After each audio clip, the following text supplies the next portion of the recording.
From Bloomberg World Headquarters in New York, this is Street Smart with Carol Masser and Matt Miller. All right, welcome back, everybody. It's been a busy story, lots of stories, I should say. Lots of them today. Busy day. But let's get to this one, because we're going to switch gears a little bit. Our next guest is starring with Kelly Ripa in a new reality series that premieres this Friday on TLC. It's called Homemade Millionaire, and it's all about women entrepreneurs realizing their dreams of success. Wendy Robbins here to tell us all about it. Yay! So what is this show about? Well, it's called Homemade Millionaire, and we make dreams come true. Basically. And you are a homemade millionaire. Tell us a little bit about your story. Okay.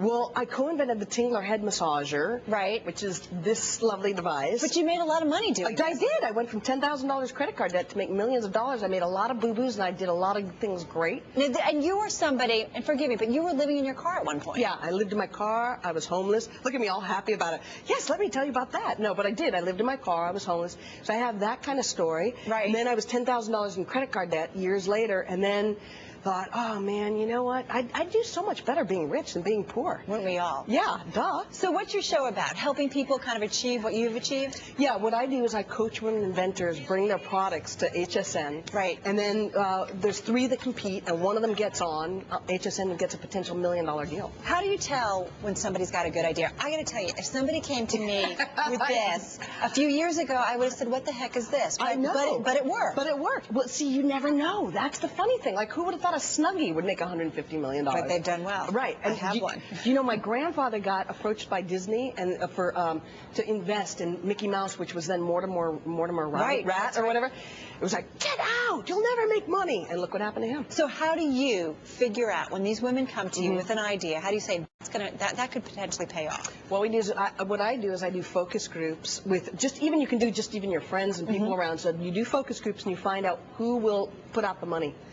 The reason why I put out the money, because I did one thing and I thought I was going to be really successful, and everybody said, oh yeah, I'd buy it. And then I said, give me the money, and they were like, no, I won't do that. How is this different, though, Wendy, from things like Shark Tank, which is another show where entrepreneurs, they pitch their ideas and investors basically say yes, no, right, and so on? We're different. We're more like Dolphin Tank. We don't like rip people in two. We're not into eating people, basically. It's really a show that if you're the viewer, you would learn, how do I bring my product to market?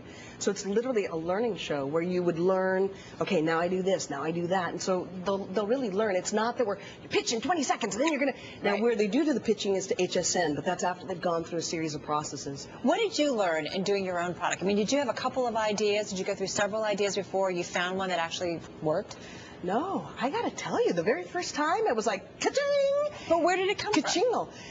My friend was massaging my head, and it felt really good, and it gave me this idea of going to Ace Hardware and putting toilet parts together with a hanger. Of course, you'd do the same thing. You put together all the time. don't you? Right? So it's like, what could my toilet bring to me today? But it worked. But when you were presenting it to folks, did people shake their heads? Did you get turned down? Yeah, the very first time that I brought it in was at Fred Siegel, this very uptight store where you buy $1,000 pair of ripped up jeans, right? But you know, it's like all the celebs go there. I thought, oh, if I get in there, all the celebs will buy my product. I go in there and the person goes, get out! She screamed so loud she had no neck. She was like spewing garlic at me and stuff, and I didn't move. I just stood there and said, wow, you're really uptight. You really need to be relaxed. So I relaxed her. She said, I'll buy 144. Well, I didn't even have a manufacturer. What would you do? Right. I had to go find a manufacturer. Found a manufacturer, and we started selling. You know, not everybody can go on your show, so I'm just curious, what's your advice to folks that have a good idea? I mean, you're working specifically with women entrepreneurs, but any entrepreneurs that are out there, if they've got an idea, I mean, what's your advice? Give me like 2 or 3 steps here. Okay. What I would do is get my book. I know that sounds hypey, but the reason why I would say it is because it shows step by step how do you bring a product to market. Right. So that would be the first thing that I'd do. If you have a good idea, I would check with your friends and make sure that it's a really good idea. I would go on and I would see sounding board, bounce off people. I would also see what people would pay for it, and that's important. And also how do you get it made? Right. So I got a few seconds left. What do you think is the biggest obstacle that women face in business? Just a few seconds here. Having done it. I think women feel like they need permission to be rich, and I have a gold wand right here in front of you, and I say, get rich, be rich. Because that's the truth is we're living too much in our fear. You need to live in your courage. All right. We're going to leave it there. Good stuff. Good energy. Why Marry a Millionaire? That's her book, Wendy Robbins, and this was one of her devices that she made, everybody. Do you remember this one? Love it. Wendy, thank you. Thank you. I appreciate it. All right. Coming up next, everybody, we're going to bring our markets team back to wrap up today's numbers.